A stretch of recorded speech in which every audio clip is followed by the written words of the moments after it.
എരഞ്ഞിക്കൽ കാരംവെള്ളി ശ്രീ സുബ്രഹ്മണ്യ സ്വാമി ക്ഷേത്രത്തിലെ ധ്വജപ്രതിഷ്ഠയുടെ മുന്നോടിയായി കൊടിമര ഘോഷയാത്ര നടന്നു.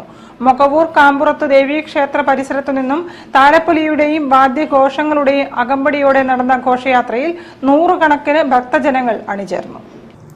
കേരളത്തിലെ ഏറ്റവും പഴക്കമുള്ള സുബ്രഹ്മണ്യസ്വാമി ക്ഷേത്രങ്ങളിലൊന്നാണ് എരഞ്ഞിക്കൽ കാരംവെള്ളി ശ്രീ സുബ്രഹ്മണ്യസ്വാമി ക്ഷേത്രം.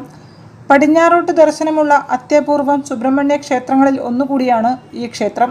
ഇവിടുത്തെ നവീകരണ പ്രവർത്തനങ്ങളുടെ ഭാഗമായാണ് കൊടിമരം സ്ഥാപിക്കുന്നത്.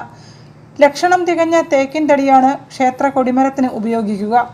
ജ്യോതിഷ വിധിപ്രകാരം കണ്ടെത്തിയ തേക്ക് വൃക്ഷം ക്ഷേത്രം തന്ത്രി കക്കാട്ടിലത്ത് നാരായണൻ നമ്പൂതിരിയുടെ മുഖ്യ കാർമ്മികത്വത്തിൽ നടത്തിയ പൂജകൾക്ക് ശേഷമാണ് മുറിച്ചെടുത്തത്.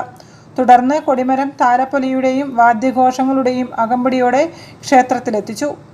ചടങ്ങുകൾക്ക് ക്ഷേത്രം കമ്മിറ്റി പ്രസിഡന്റ് ബാബു കുറുപ്പ്, പുനരുദ്ധാരണ committee chairman K A Jayachandran, vice chairman Babu Kurunthala, K Viswanathan, secretary P Jayan, general convener C K Suresh Kumar, treasurer Leena Sasidharan, Geetha Sivadas തുടങ്ങിയവർ നേതൃത്വം നൽകി. മൊകവൂർ മുരളീധരൻ ആചാരിയാണ് കൊടിമര നിർമ്മാണത്തിന് ചുമതല വഹിക്കുന്നത്. തുടർ നടപടികൾക്ക് ശേഷം കൊടിമരം പ്രത്യേക ചടങ്ങുകളോടെ പിന്നീട് സ്ഥാപിക്കും. News bureau, Kozhikode.